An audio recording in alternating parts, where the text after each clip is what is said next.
आपको ले चलते हैं बड़ी खबर की ओर, जहां अल-फलाह यूनिवर्सिटी पर लगातार शिकंजा कसता जा रहा है। आपको बता दें कि मऊ की 4 मंजिला अवैध इमारत को नोटिस जारी हुआ है। अल-फलाह यूनिवर्सिटी को लेकर के बड़ी खबर की लगातार शिकंजा उस पर कसता गया। साथ ही मऊ की 4 मंजिला अवैध इमारत को नोटिस जारी किया गया है। अवैध निर्माण नहीं हटा तो बुलडोजर चलने को तैयार रहेगा। दिल्ली पुलिस की स्पेशल टीम अल-फलाह यूनिवर्सिटी पहुंची, जहां पे अल-फलाह यूनिवर्सिटी के साथ ही आपको बताएं कि छात्र 2018 में भी वहां का एक छात्र बड़ा धमाका उस यूनिवर्सिटी से निकल के कर चुका है। बड़ी खबर, एक तरीके से काफी दिनों से अल-फलाह यूनिवर्सिटी की चर्चा हो रही थी और साथ ही अल-फलाह यूनिवर्सिटी को लेकर के शिकंजा लगातार कसता जा रहा था। लेकिन अब एक बड़ी खबर भी सामने आई, जहां पे साल 2008 से वहां से एक छात्र निकलकर बहुत बड़ा धमाका भी कर चुका। साथ ही कैंपस में दिल्ली पुलिस का सर्च ऑपरेशन जारी है। शादाब ने कर्णावती में कई धमाके किए थे। साथ ही यूनिवर्सिटी के आतंकी कनेक्शन का नया खुलासा हुआ है।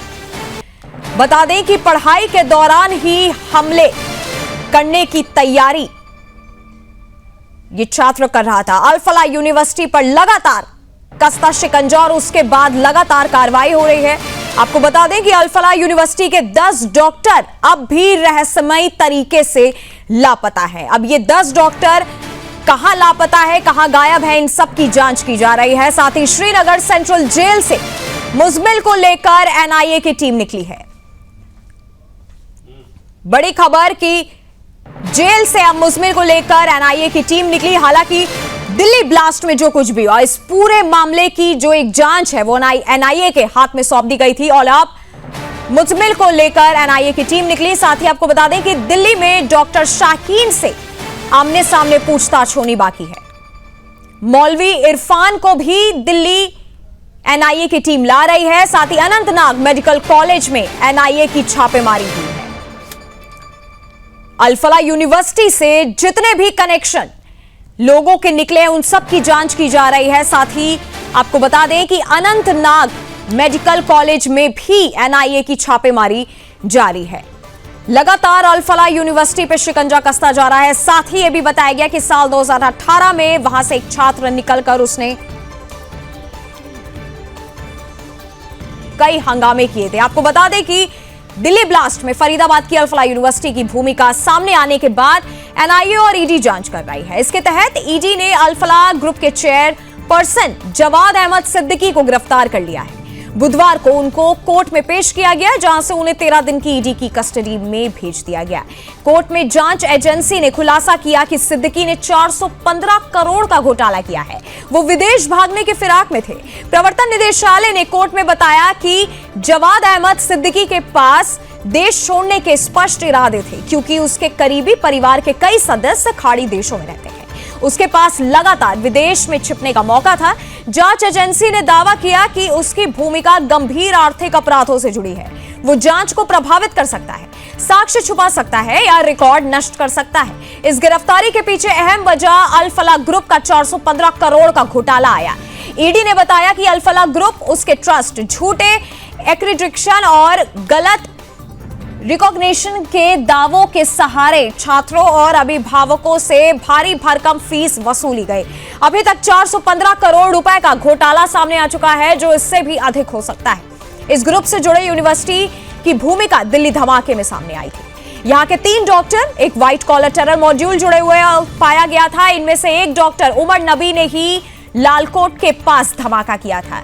इसके बाद से ही जांच एजेंसियां अल-फलाह यूनिवर्सिटी की जांच कर रही हैं।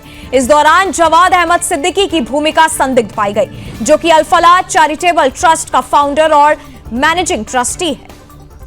उसके निर्देश पर ही admission register, fees ledger account system और आईटी डेटा को मैनेज किया जाता था।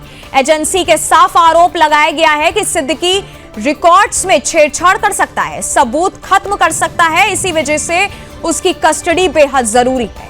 दिल्ली पुलिस की 2 एफआईआर को आधार बनाते हुए ईडी ने 14 नवंबर को एंटी मनी लॉन्ड्रिंग केस दर्ज किया था। ईडी ने कहा कि अल-फलाह यूनिवर्सिटी छात्रों को झूठ बोलकर दाखिला दिलवाती थी कि उसे यूजीसी से मान्यता प्राप्त है और उसका NAAC एक्रेडिटेशन स्टेटस भी सत्यापित है।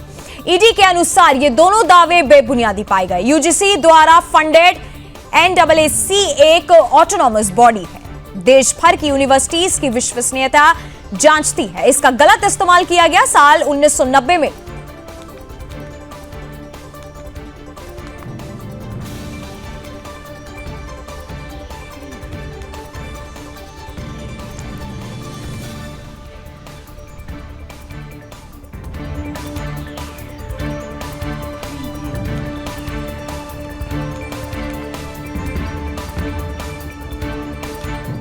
और इसी पर हमारे साथ मेहमान भी जुड़े हुए हैं। बता दें कि बाबा साहेब जी जुड़े हुए हैं, पूर्व ACP हैं, साथ ही मध्य प्रदेश से हमारे साथ ब्यूरो चीफ जुड़े हुए हैं रामस्वरूप शर्मा। सीधा चलते हैं ब्यूरो चीफ के पास, रामस्वरूप शर्मा के पास। राम जी, जिस तरीके से जो भी ये तथ्य सामने आए, 415 करोड़ रुपए की मनी लॉन्ड्रिंग बताई जा रही है, साथ ही पहले भी इसका कनेक्शन मऊ से भी जोड़ के बताया गया, क्या पूरा मामला है, क्या अपडेट है?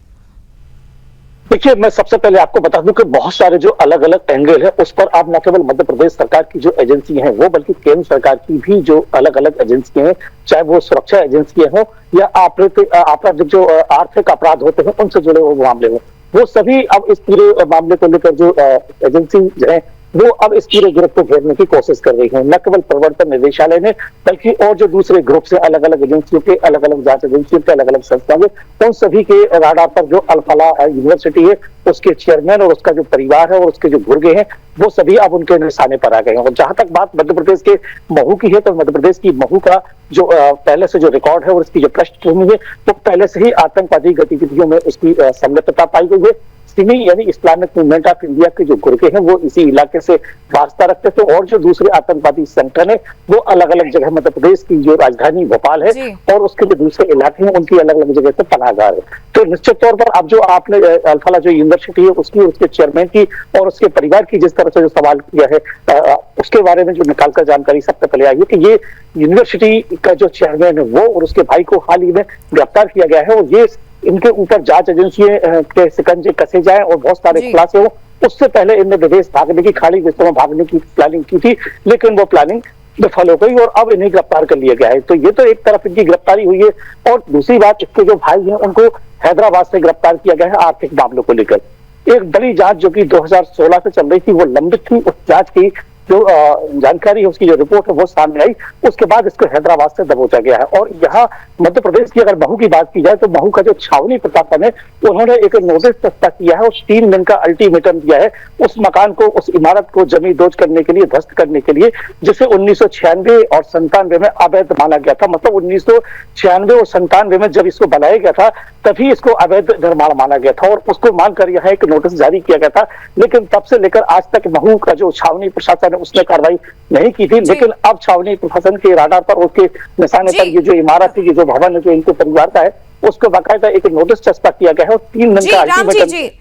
अच्छा, हमारे साथ पूर्व ACP भी है, ACP जी भी है, बाबा साहेब हैं हमारे साथ। सर, ये जिस तरह से एक शिक्षा का स्थान, जब यूनिवर्सिटी में इस तरीके से चीजें हो रही हैं, अल-फलाह यूनिवर्सिटी से करीब बताया जा रहा है कि 10 लोग अभी भी जो है संदिग्ध तरीके से लापता हैं। एक तरीके से राष्ट्रीय सुरक्षा के लिए भी जो है चिंताजनक बात है। किस तरीके से जांच आगे बढ़ेगी अब इसके बाद? हाँ मैडम, जो जब दिल्ली से बॉम्ब स्फोट हुआ था उसी टाइम उसके ऊपर डाउट था, लेकिन उस टाइम तो पहले उसने बोला था हमारा कोई संबंध नहीं, हम सब कायदे से लीगली है, हमारा यूनिवर्सिटी है। लेकिन बाद में दिल्ली पुलिस ने इन्वेस्टिगेशन करने के बाद उसका अनियमितता और उसमें कोई परमिशन ही नहीं थी, इसलिए अभी ईडी ने उसको दखल ली, ईडी ने उसको ऊपर गुनाह दाखिल हुआ है और वो तो डीप तपास होगा। लेकिन वो आज दिल्ली के या पूरे हिंदुस्तान में जहाँ जहाँ यूनिवर्सिटी है, जहाँ से ज्यादा लोग कश्मीर के आते हैं, क्यों जहाँ अल्पसंख्यक लोगों के यूनिवर्सिटी है, उसके ऊपर अभी तो निगरानी होना ही चाहिए मैडम, क्योंकि यहाँ जो हो रहा है वो बाहर आता नहीं है, अंदर क्या चल रहा है, किसके कॉन्टेक्ट में।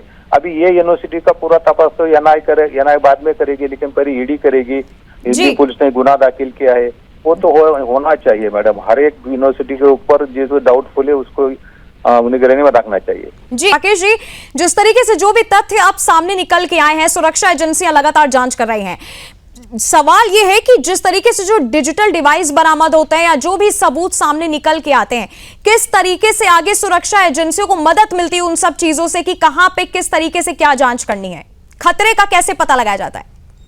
नंदी जी, जो अल्फला यूनिवर्सिटी के जो डॉक्टर्स हैं, जो व्हाइट कॉलर विस्फोट आतंकवादी घटना मैं इसको मानूंगा। जो डॉक्टर्स RX लिखते हैं ना, अब वो RDX लिखने लगे हैं, उसके ऊपर काम करने लगे हैं।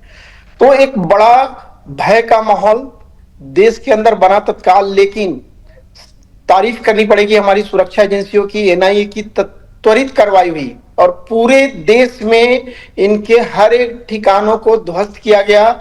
2900 kg विस्फोटक बरामद किया गया। एक बहुत बड़ी घटना को पूरे देश में अंजाम करने वाले थे। और मैं एक बार पुनः जो हमारी सुरक्षा तंत्र है उन सभी लोगों को बधाई दूंगा।